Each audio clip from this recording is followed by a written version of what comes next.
जो बताने लगेंगे तो पत्थर दिल भी आंसू बहाने लगेंगे। मान्यवर, पेश किया गया है विजन 2047। जिसने विजन पेश किया है उसको ये बात मालूम नहीं है कि इस देश में लोकतंत्र है और हर लोकतंत्र में हर 5 साल बाद चुनाव होता है। जनता वोट देती है 5 साल के लिए काम करने के लिए और विजन 5 साल का होता है।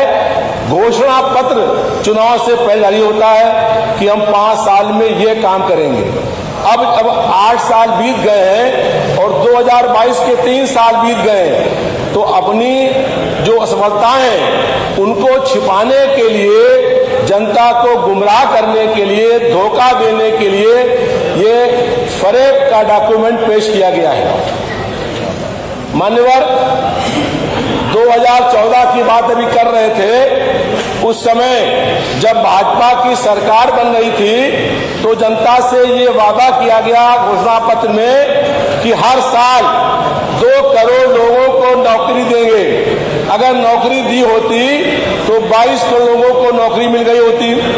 अब जब नौजवान परेशान है तो कह रहे हैं कि 22 साल और इंतजार करो, तब 22 साल के बाद तुमको नौकरी मिलेगी। ये इनका विजन है। पहले कहते थे कि अच्छे दिन आएंगे, अब अच्छे दिन के बारे में आए कि नहीं आए और कब आएंगे, अब ये बात नहीं हो रही है। बात हो रही है कि 2040 में हम 22 साल बाद ये काम पूरा करने का काम करेंगे।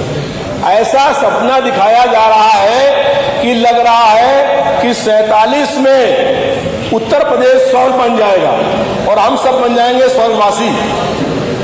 इनका मतलब है कि जो सपना दिखा रहे हैं उस सपने में उत्तर प्रदेश स्वर्ग बन जाएगा और 22 साल के बाद जो बहुत से लोग इसमें ऐसे हैं जो शायद इस धरती पर रहेंगे भी नहीं। लेकिन ये सरकार जनता को धोखा देने के लिए, गुमराह करने के लिए, असफलताओं को छिपाने के लिए ऐसी बात कर रही है। इस सरकार को भी मालूम है कि 2027 में समाजवादी पार्टी की सरकार बनने जा रही है। बहुत प्रचंड बहुमत के साथ पूरे प्रदेश में हवा चल रही है। समाजवादी पार्टी की सरकार बनेगी और अखिलेश यादव जी प्रदेश के मुख्यमंत्री बनेंगे।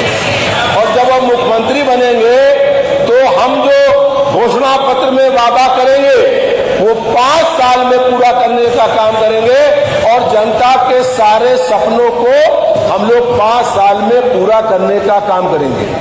अब ये सरकार जो है स्कूलों को बंद करने का काम कर रही है। प्राइमरी स्कूल जो है बंद हो जाएंगे। जब प्राइमरी स्कूल में बच्चे पढ़ेंगे नहीं, 10 लाख बच्चे ऐसे होंगे जो पढ़ नहीं पाएंगे। 27,000 प्रधानाचार्य बेरोजगार हो जाएंगे। 1,27,000 शिक्षक बेरोजगार हो जाएंगे। जब बच्चा 5वां नहीं पढ़ पाएगा तो 6वां, 7वां, 8वां जूनियर हाई स्कूल और इंटर पास नहीं कर पाएगा, तब कोई नौकरी मांगने वाला होगा ही नहीं। जब न मेडिकल कॉलेज खोलने की कोई बात करेगा जब बच्चा पढ़ ही नहीं पाएगा। और मानवर ये कहते हैं कि बेटी पढ़े और बेटी बढ़े। अब आज जो गांव के अंदर स्कूल है वहां पर बेटियों के स्कूल बंद कर दिए गए। उन स्कूलों को मर्जर किया जा रहा है। दूसरे दूर के स्कूल में बेटी कैसे जाएगी। अब मान्यवर, प्रदेश में गुंडा माफिया जंगल राज कायम है। कोई बहन बेटी सुरक्षित नहीं है। आप मालूम करिए, आज अभी विधानसभा चल रही है। बलात्कारियों के, अपराधियों के हौसले इतने बुलंद हैं कि बलरामपुर में एक मूक विधिर बालिका के साथ सामूहिक बलात्कार हुआ आज मानवर। और वो लड़की जो मूक विधिर थी सड़क पर दौड़ रही थी और उसके पीछे गुंडे मोटरसाइकिल लेकर के उसको दौड़ा रहे थे और पकड़ करके उसका अपहरण और बलात्कार हुआ। अपराधियों के हौसले इतने बुलंद हैं कि उनको सरकार का कोई खौफ नहीं है।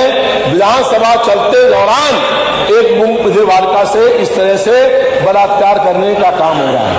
मान्यवर, लगातार अभी डिप्टी सीएम साहब बात कर रहे थे।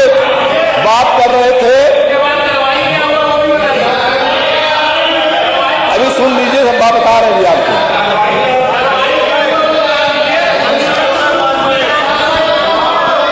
प्रदेश में अब स्वास्थ्य सेवाएं ध्वस्त हो गई हैं, ना दवा मिल रही है, ना इलाज हो रहा है, ना जांच हो रहा है। आप मालूम करिए पूरे प्रदेश में दवाओं की खरीद फरोख्त कौन कर रहा है? मेडिकल सप्लाई कारपोरेशन, जिसमें एक डॉक्टर नहीं है, और मेडिकल सप्लाई कारपोरेशन बिना सीएमओ और सीएमएस के पूछे बगैर दवाओं की खरीद करने का काम कर रहा है। डिमांड किसी और की है, दवाएं कोई और सी आ रही हैं। 16 करोड़ 40 लाख की दवाएं एक्सपायरी हो गई और पकड़ा मंत्री जी ने, लेकिन एक किसी आदमी के खिलाफ कोई कार्रवाई नहीं करी गई। और सब जो है, जो वहां दवाएं मिली उसका जो नुकसान जनता का हुआ, बहुत बहुत धन्यवाद। बात होने समाप्त करिए रविदास जी। और स्वास्थ्य सेवाएं समाप्त करिए। ध्वस्त हो गई है। अब बताइए, 6 मिनट हो गए। जो कोविड का वैक्सीन लगा, उस कोविड के वैक्सीन लगने के बाद कैंसर के, हार्ट अटैक के, किडनी खराब होने के लगातार घटनाएं बढ़ रही हैं। और बहुत बहुत धन्यवाद। समाप्त करिए। मृत्यु दर ज्यादा हो गई। बहुत बहुत धन्यवाद रविदास जी। दर कम बहुत बहुत धन्यवाद। अब 22 साल के बाद माननीय श्री राम नरेश अग्निहोत्री जी। अभी आपने बात सुनिए, कहा था आपने। एक सेकंड मेरी बात सुनिए। मेरी बात सुन लीजिए। मेरी बात सुन लीजिए। दो के बाद एक इधर बुलाना था। एक मिनट मेरी बात सुन लीजिए। मेरी बात सुन लीजिए बस। 2 से इधर 3 हो गए। एक